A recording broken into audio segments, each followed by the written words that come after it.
Hi every one, அனைவருக்கும் மனமார்ந்த வணக்கங்கள். ஸோ இன்னைக்கு இந்த வீடியோவில் எதை பற்றி பார்க்க போகிறோம் அப்படின்னா, 22 நாள் நடக்கக்கூடிய உள்ளூர் பண்டிகையில் இன்னைக்கு 20வது நாள் நடந்த செலிப்ரேஷனை தாங்க பார்க்க போகிறோம். ஆமாங்க, இந்த அணைகிற விளக்கு பிரகாசமாக எரியும் சொல்லுவாங்க பார்த்தீங்களா, அந்த மாதிரி கிட்டத்தட்ட நெருங்கிட்டோம். இந்த திருவிழாவுடைய டெட் எண்டுக்கு வந்துட்டோம். வர வர பார்த்தீங்கன்னா செலிப்ரேஷன் இன்னும் உச்சக்கட்டத்துக்கு போக ஆரம்பிச்சது. பூமிதி விழா நடந்தது. இந்த வியாழக்கிழமை பார்த்தீங்கன்னா ஒரு லிஸ்ட் ஆஃப் ஒரு பஞ்ச் ஆஃப் செலிப்ரேஷன் பார்த்தீங்கன்னா நடந்துச்சு. அதை வந்து பார்த்தீங்கன்னா ஸ்டெப் பை ஸ்டெப்பாக நம்ம பார்க்க போகிறோம். ஃபர்ஸ்ட் என்ன செலிப்ரேஷன் நடந்துச்சுங்கிறத ஃபர்ஸ்ட் பாருங்க, நான் எக்ஸ்பிளனேஷன் கொடுக்குறேன்.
என்னங்க பார்த்தீங்களா? ஸோ உருளைத்தண்டம், ஆக்சுவலாக கரெக்டாக நான் சொன்னது உருளைத்தண்டம் அப்படிங்கிறது கரெக்டாக இல்லை தப்பாக இருந்தால் கமெண்ட் பாக்ஸில் சொல்லுங்கள், நான் தெரிஞ்சுக்கிறேன். எனக்கு தெரிஞ்சு உருளைத்தண்டம் போடுறது அப்படின்னு தான் சொல்லுவாங்க, சரிங்களா? ஓகேங்க. ஸோ இந்த வியாழக்கிழமை காலையில் சீக்கிரமாகவே ஒரு 4 or 5 o'clock பார்த்தீங்கன்னா இந்த உருளைத்தண்டம் போடுறது ஸ்டார்ட் பண்ணிடுவாங்க. ஊரில் இருக்கிற எல்லா பொதுமக்களும் பார்த்தீங்கன்னா இந்த சாமி சன்னதிக்கு வந்து அங்கே பார்த்தீங்கன்னா அந்த கோயிலை சுற்றி உருளைத்தண்டம் போட ஆரம்பிச்சிருவாங்க. ஸோ இதை பற்றி நம்ம கேட்டோம் அப்படின்னா, எதனால இந்த உருளைத்தண்டம் போடுறாங்கன்னு அப்படின்னு கேட்டால் அதுக்கு என்ன பதில் வருது அப்படின்னா, அதாவது இங்கே வந்து உருளைத்தண்டம் போடுறதுனால ஒவ்வொருடைய உடம்புலையும் உடல் ஆரோக்கியம் மேம்படும். அந்த ஒரு வருடம் ஃபுல்லாக பார்த்தீங்கன்னா, அதாவது ஒரு வருஷம் தான் நல்லா இருக்குமா அப்படின்லாம் சொல்லக்கூடாது. அந்த ஒரு வருடம், ஓகேங்களா, அந்த ஒரு வருடம் பார்த்தீங்கன்னா உடல் ஆரோக்கியத்தோட மன நிம்மதியோட நம்ம நல்லா ஒரு எஃபெக்டிவாக இருக்கலாம் அப்படிங்கிற மாதிரி சொன்னாங்க. ஸோ அதுக்கு தான் இந்த உருளைத்தண்டம் போடுறாங்க அப்படின்னு சொல்கிறாங்க. ஸோ அவுட்டர் சைடு இந்த வெளியே பார்த்தீங்கன்னா ஜென்ஸு, உள்ளே பார்த்தீங்கன்னா லேடிஸ் எல்லாருமே போடுறாங்க. குட்டி குழந்தையிலேருந்து வயசானவர்கள் வரைக்கும் பார்த்தீங்கன்னா உருளைத்தண்டம் போடுறாங்க. ஸோ இது பார்த்தீங்கன்னா ஒரு ஐதீகம் முடிஞ்சுதா. ப்ளஸ் இன்னொன்று என்ன அப்படின்னா, யாருக்காவது ரொம்ப ஒரு தீராத நோய், ஒரு கால் வலி, கை வலி, இல்லை ஒன் சைட் தலைவலி, இதெல்லாம் சொல்லுவாங்க பார்த்தீங்களா, இந்த மாதிரி உடம்புல ஏதாவது ஒரு பிரச்சனை இருந்தால் அது வேண்டுதல் வச்சுப்பாங்களாம். என்ன பண்ணுவாங்கன்னா, அந்த குட்டி உருவம் சிலை ஒன்று இருக்கும், பொம்மை சிலை மண்ணில் செஞ்சது, அதை பார்த்தீங்கன்னா எடுத்து வைக்கிறேன், எனக்கு இது பிரச்சனையை தீர்த்து வைங்க அப்படின்னு சொல்லி வேண்டுதல் வைப்பாங்களாம். அப்புறம் உருவங்கள் சொல்லுவாங்க, கண் உருவம், கால் உருவம், கை உருவங்கள் இருக்குங்களா, அது வைப்பாங்களாம். ஒரு வேண்டுதல் வச்சு கிளியர் பண்ணுறவங்களும் இருக்காங்க, இல்லை வேண்டுதல் வச்சுட்டு போகிறவங்களும் இருக்காங்க. ஸோ இந்த மார்னிங் இந்த சம்பவம் பார்த்தீங்கன்னா இதெல்லாம் நடந்துட்டு இருக்கு, ஓகேங்களா? ஓகே, அடுத்த ஒரு சம்பவம் நடந்துச்சு, அதை பார்த்துட்டு வாங்க.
என்னங்க பாத்தீங்களா?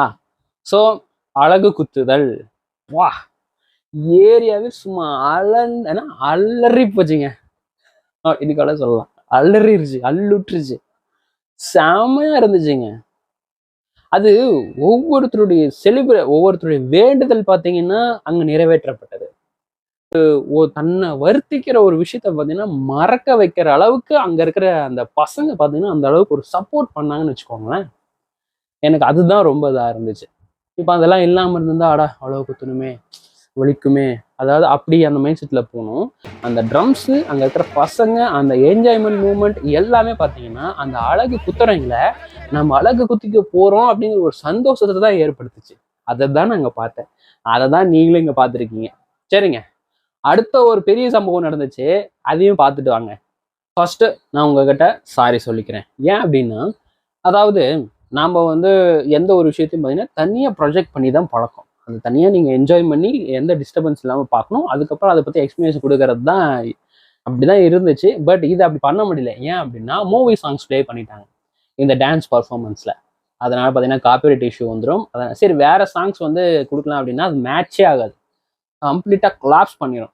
அதனால் நான் டைரெக்டாகவே சொல்லிடுறேன். ஏன்னா அது கம்ப்ளீட்டாக செப்பரேட்டாக ப்ரொஜெக்ட் பண்ண முடியாது. நான் நடந்த அந்த ஒவ்வொரு விஷயத்தையும் எக்ஸ்ப்ளனேஷன் கொடுக்குறேன். அதுக்கு கொடுக்க பார்த்தீங்கன்னா ப்ரொஜெக்ஷன் ஆகும். அது கொஞ்சம் கம்ஃபர்டபுளாக சூட் ஆகுன்னு நான் நினைக்கிறேன். சரிங்களா? ஓகே, 3 செட் ஆஃப் டான்ஸ் நடந்துச்சு.